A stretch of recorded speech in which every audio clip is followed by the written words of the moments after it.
Hello Netrunner fans, Willing Dunn here, and I am back for the All That Remains data pack review. This is one of my all-time favorite packs, not because the power level of the pack is especially high, but because the pack gives us such a wide variety of new options and interesting cards. Before we begin, I would like to quickly address a comment left by Benjamin Weinstock on my last set of data pack reviews. He suggested that I don't read the cards aloud in these videos and instead just get right to the analysis, and I thought that was a pretty good and interesting suggestion, but there wasn't a whole lot of agreement with him in the comments, so I would like you to please, in the comments of this video, say whether you like me reading the cards or you don't like me reading the cards, and which you would prefer, because I can definitely see the merits of doing it both ways.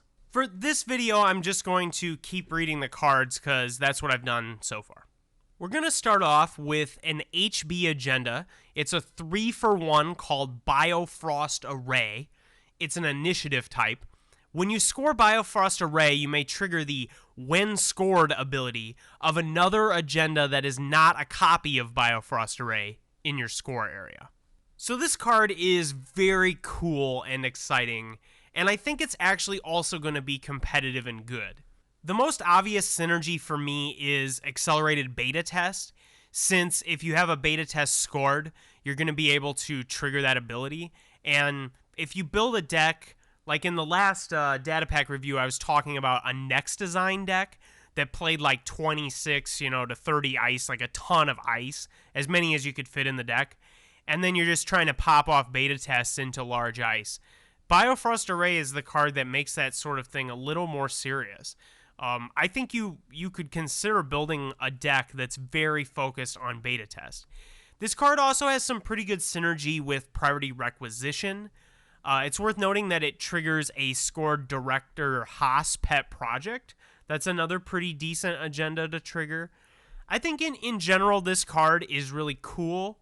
I like the fact that it's on an HB, or just a specifically an in-faction agenda, so that only HB has access to this effect, because this could probably get silly if it was neutral. But this is going to be a good card. I think it's going to slot right into the beta test focused decks that I think people have been trying to play for a while, and I think it might make those decks reasonably competitive. We move on to an HB piece of ice. This is Sagittarius. It is 5 to res and 4 strength, 2 influence. Century Tracer Destroyer. It has Trace 2 if successful, trash a program. If your trace strength is 5 or greater, trash a program. This is the next of the cycle of ice that was started with Taurus, and all of them have in common this: if you trace at least 5 or greater, they automatically do their effect. So it's worth noting that if your trace strength is 5 or greater, that works even if you fail the trace. So if your opponent has 10 link or just something absurd, you can still just boost the trace by 3 and get him for that trash. Now, the thing I don't like is in a majority of decks, that's going to mean that you have to spend 3.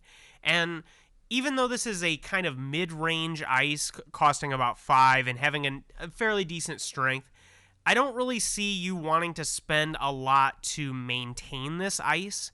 So in order for this to really be good, it seems to me like you're going to have some way to boost the trace. Like, I'm thinking Making News might like this sort of thing, because they can easily boost to that 5, and trashing a program is something that they can't necessarily do easily.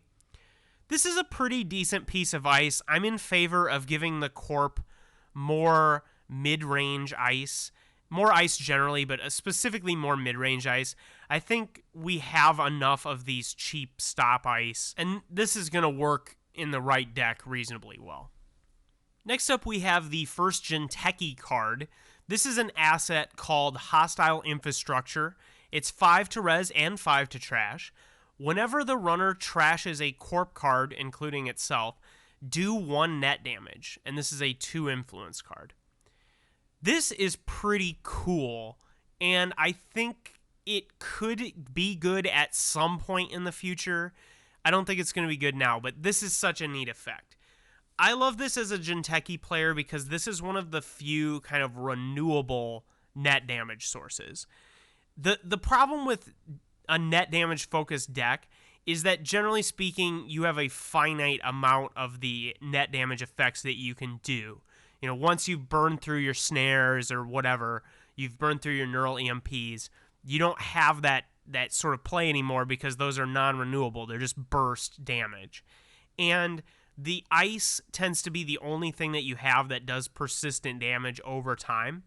This is a new way to do that persistent damage over time, and I like that it's on a giant asset that's hard to trash.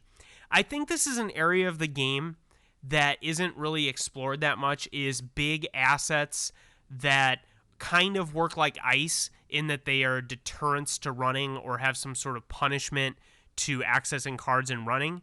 This does that, but it isn't a piece of ice, and it has some clear synergy with the net damage things that Jinteki is already trying to do.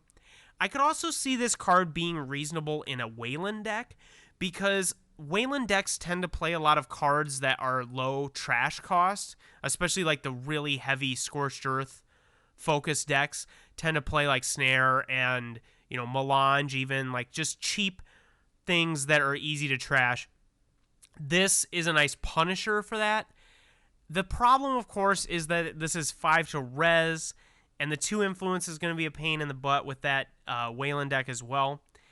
I'm not sure there's a deck right now that was like crying out for this card, but the fact that we're getting new defensive options that aren't ice, I think that can only be good for the game. And I think this is a really unexplored area of the game design, is large assets that are difficult to deal with that defend you in a way similar to ice. Now, the real thing that's holding this card back for me is the fact that it says whenever the runner trashes a Corp card. So that means that it doesn't work against noise, since noise pretty specifically says that the Corp trashes the card. And that's going to really put a damper on the strength of this card.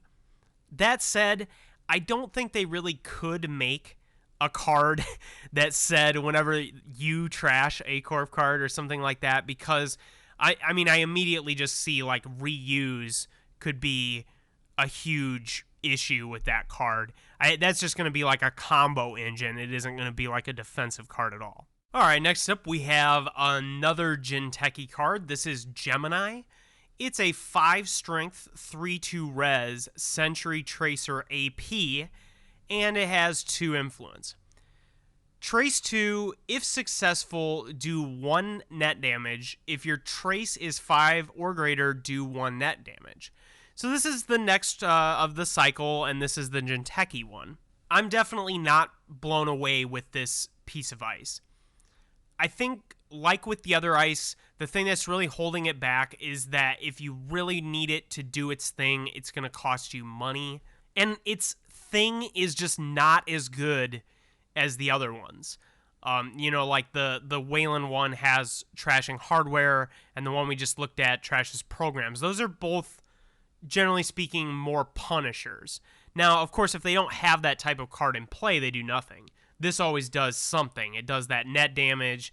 It's always going to do something as long as you can afford to pay those 3. I could sort of see an argument for this card used as kind of a taxer, since they're going to have to pretty much no matter what pay some amount to get through the trace.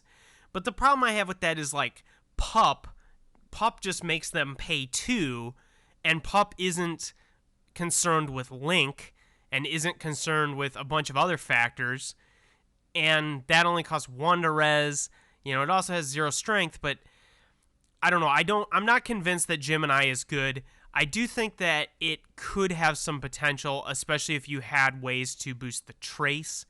But for now, I probably won't be playing Gemini over a huge variety of other net damage ice that we have to choose from.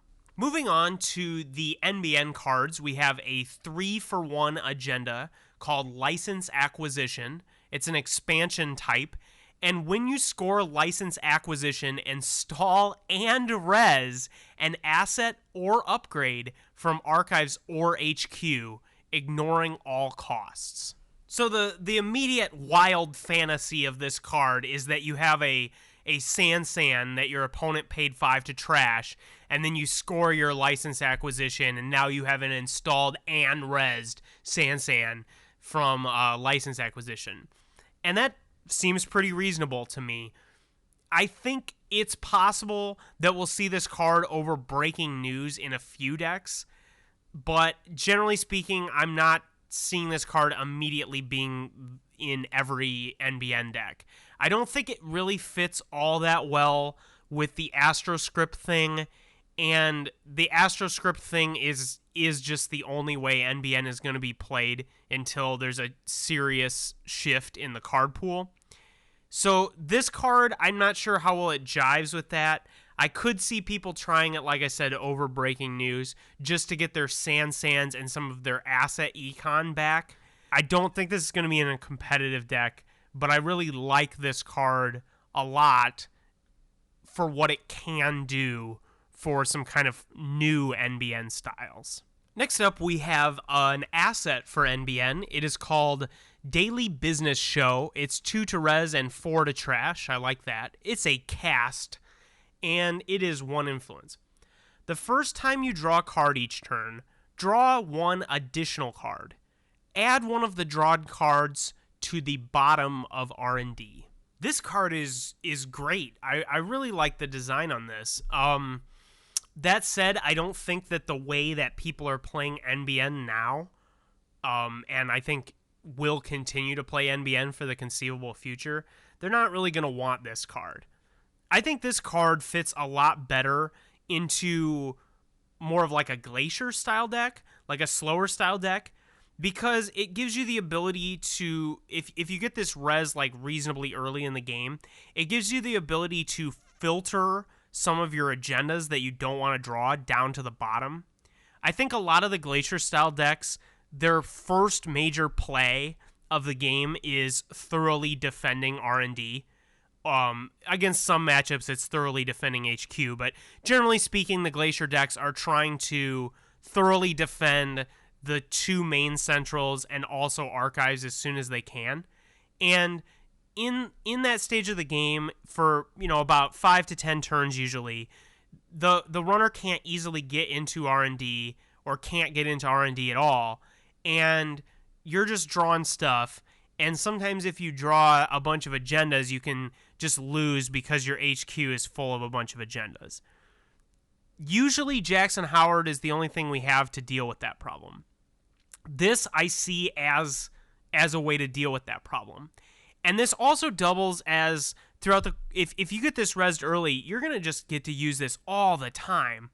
And it's just going to improve the quality of your draws immensely. It's going to help you find your econ when you need it. It's going to help you draw the ice you need when you need it. It's going to keep you from drawing too much of a specific type of thing. This is a great card for a long-term, slow deck. And the fact that it's only 1 influence, I think, is very significant as well. So I'm really liking this card, especially since I don't think it fits the fast advance style of deck. You're not going to put this in Near Earth Hub. I mean, I guess you could, but to me it seems like, why wouldn't you just focus on like actually drawing cards and actually making money and winning the game? This seems way too fiddly and slow. By the time you get this res, I don't think it's going to help you that much. It's kind of like a pad campaign that you spend money on and then it might help you. I don't really like this a whole lot in that kind of deck. So I like that we're getting these NBN tools that are for a different type of deck than the type of NBN we see all the time. I want to quickly point out, as I usually do when there's a thing that says each turn, you can actually use this on your opponent's turn as well as your own. So if there are or become more ways to draw cards on your opponent's turn, you can also double the usage of this card, which would make it a lot better, or at least would get your value a lot more immediately. All right, moving on, we have another 3-for-1 agenda. I am just in 3-for-1 heaven with this pack here. This is a Weyland agenda called Superior Cyber Walls. It's a security type. All barrier ice have +1 strength, and when you score superior cyberwalls, you gain 1 credit for each rezzed barrier. So we're seeing a cycle of these emerge, with the Jinteki one being focused on code gates, and this one's barriers for Weyland, which I think is a lot more reasonable than code gates was for Jinteki. I think it's very possible to build a Weyland deck that has mostly, if not exclusively, barriers. I think most of the time you're going to play a few non-barriers, but there are so many huge barriers that are extremely difficult to overcome that you could play in a Weyland Glaciary deck, that this card could be a reasonable agenda for those decks. I didn't really like Encrypted Portals because I felt that you had to create kind of a gimmick deck. You had to build a deck that was based on code gates. Like, you had to build the code gate deck, right? And this, I don't think you have to build the barrier deck. Like, I think the Glacier Weyland decks are already playing a ton of barriers. So you can kind of focus slightly more on barriers than you would have normally and have this get some value. I think this card's pretty good. I also like the fact that it's a 1-pointer for that style of deck, because generally the way that deck is winning is with 3-pointers and 1-pointers, or at least the builds that I've done. So it's like you're trying to get, score 2 3-pointers and a 1-pointer most of the time. And this is going to be nice as that 1-pointer. The +1 strength, while it's scored, I don't think that matters all that much. I think it's more the money that you get back. Even if it's just like 2 to 3, that's going to be pretty significant. And I think it's pretty viable in those decks to get like 4 or maybe even 5 or 6 out of it. So this card seems okay. Also, like, the passive is really good in multiples. So if you have 2 of these scored, that makes your entire ice setup a lot scarier. It makes your ice wall a lot scarier. So this is a good agenda. I like this a lot better than the Encrypted Portals. Next up, we have a Weyland asset. It's called Executive Bootcamp. It's 0 to res, 3 to trash, 1 influence. When your turn begins, you may res a card, lowering the res cost by 1. And then it has credit, trash, search R&D for an asset, reveal it, and add it to HQ, shuffle R&D. The very first thing I want to say, because I've seen this missed so many times online already, is that you have to trash it to search for the asset. And I know that even rhymes. I've heard a lot of people online compare this to Levy University, and I don't think that that is a fair comparison at all, because Levy University, the thing about it is you can use it over and over and over, at least for me. Like, that's the powerful thing about Levy, is that it can thin your deck and it can get you these ice that synergize that would be difficult to do otherwise and that kind of stuff. This is basically one way to think about it is, if you're just tutoring, it's like a bad operation that tutors for an asset. If since it gets trash, you only can use this one time. So the ability that I think is actually the important one on this is, when your turn begins, you may res a card, lowering the res cost by 1. That's the ability you're going to have to really maximize. Now, I will say that since it's just a credit and a trash effect, you can use this whenever you have a paid ability window. So that's awesome. Your opponent's running this, you're going to be able to use this to quickly get the thing you need and not have to worry about them trashing it. And the fact that it has an inherent 3 trash cost is going to make it not terrible in R&D. So I think this card has some use, not, though, for the reason that I've mainly seen it discussed online, like tutoring up a snare or whatever. I mean, I guess you can do that, and that could, I see that being like a tactical play that the deck could make.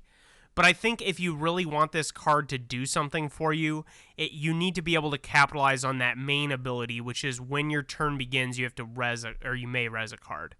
Some people have said maybe Blue Sun would like this, because you could res ice at a discount, and then you'd be able to return it to get the credits. And the fact that it lets you proactively res your cards is nice because, some runners might try to run very infrequently against Blue Sun. I think this card is going to be decent. I'm not sure where it's going to go.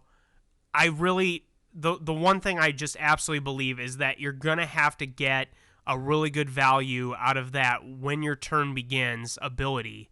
I don't think that tutoring up an asset thing is good enough without getting something out of that other ability. Next up, we have a Weyland piece of ice. It's called Lichen.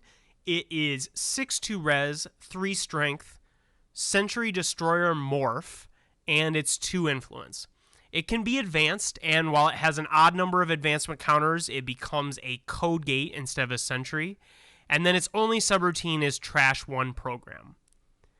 This is just yet another quality mid-range ice for Weyland, and I'm so happy to see this kind of thing exist. Weyland needs more options when it comes to decent ice if we're going to see them do anything but just tag and bag. They're going to need ice that have some sort of powerful effect in faction, and this is great. I think the comparison that I have is to Grim, except you don't have to take a bad pub, and it has that morph ability. So I think the morph ability is quite substantial in this, because they're not going to be able to run into a trash a program subroutine like they could, and end the run or something else. And that's going to make this card kind of scary, because if they get the solution to the Sentry, then you can turn it into a code gate or vice versa. It's also extremely difficult to make code gates that trash programs. That's something that's pretty hard to do. Now, I will say that while it's a code gate, it's 3 strength. That's pretty lame when it comes to code gates. A 3 strength Sentry is also kind of lame, but it's okay. Like, it's doable. I think this is pretty good. There's not a whole lot of excitement with this, but I think this is just a decent card that Weyland needs to just do the regular score agenda glacier thing. Next up, we have Snatch-and-Grab. This is a neutral operation and it's gray ops. It's 0 to play. Trace 3. If successful, trash 1 connection. The runner can take 1 tag to prevent this. The first thing I'll say is virtually every runner deck plays connections. So this is going to be not as much of a hoser against the connection deck as it is kind of a general use anti-economy card for the runner. I can't think of too many competitive decks that don't play at least some connection. There's probably a handful we could name. But the easier thing to name is the list of decks that heavily rely on a certain connection or connections for their deck to work correctly. Noise immediately comes to mind because Aesop's Pawn Shop is just such a linchpin of the way that deck's economy works. And we've already seen a lot of commentary online that the best way to fight Noise's economy is to kill that card. It's pretty hard to do. So getting a much easier way to destroy that Aesop's is really strong.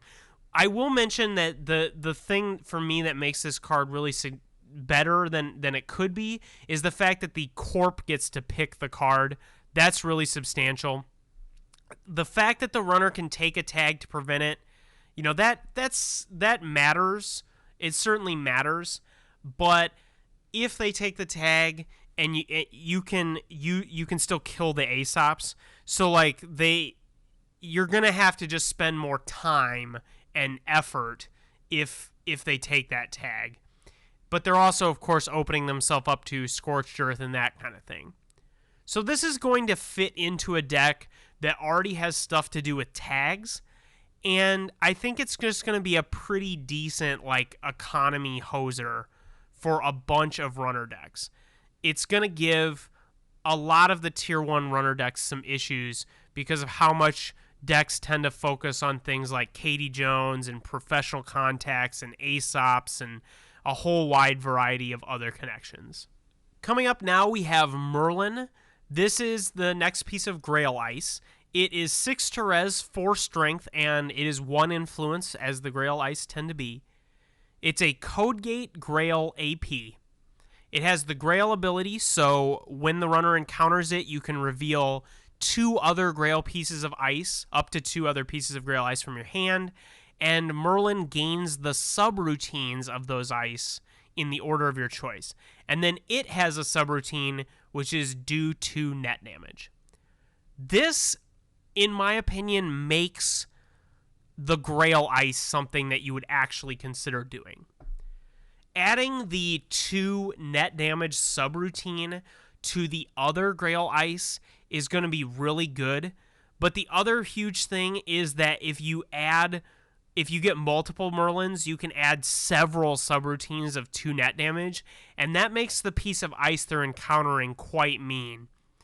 I really like this as an option for the Grail decks. I think the Foundry is going to make use of this Grail setup, and Merlin is certainly the thing that I think pushes it over the edge. This is going to be the type of ice that I don't think you're going to want to have in play resed. It's going to be better as the thing you reveal to add the subroutines. That said, if it is in play and resed, it has high strength, which is nice, and it's a Code Gate. This is just a pretty decent piece of ice, even if it wasn't Grail. But the fact that it's Grail, I think, justifies that 1 influence a little bit more. And I'm not totally convinced that the Grail Ice is going to be worth the influence, but I certainly think this makes me feel a lot more confident in trying the Grail Ice. Well, as if we didn't already have a bunch of really exciting Corp stuff in this pack, we come to, I think, pretty undisputably the most exciting card. This is called Shell Corporation. It's 2 to res, 3 to trash. It's an upgrade, and you can't use it more than once a turn. And then it has click, put 3 money on it, and then it has click, take all the credits off of it. Before I start talking about why I think this card is good, I want to get on the soapbox just for a minute and talk about card templating and the way that cards are phrased. I noticed it first with Ghost Runner. I didn't mention it in my review because I noticed after the review, but now I'm seeing it again with Shell Corporation, and I actually went back and noticed this as well on Ice Analyzer. These cards all say to place credits, but they don't indicate that those credits are coming from the bank. The only reason this is remarkable is that the way that every other card works in this way, they say from the bank. So like Katie Jones and Armitage and a bunch of other cards all say from the bank. So it's kind of significant that these suddenly do not. I also think it's reasonable that a person could interpret the lack of from the bank to mean that the credits are sourced elsewhere, namely your credit pool. So if that's the case, the credits that you're placing on the card are coming from your own credit pool. That obviously makes the card a lot less strong. Now, I'm inclined to believe that that is not how the card works, especially when you look at the wording of Sealed Vault, which is pretty clear that you're moving credits, you're not placing credits. It's very clearly worded. This change in the templating, though, is somewhat inexplicable. And I looked online and I couldn't find anywhere where it was documented that this change had been made, that they were removing from the bank.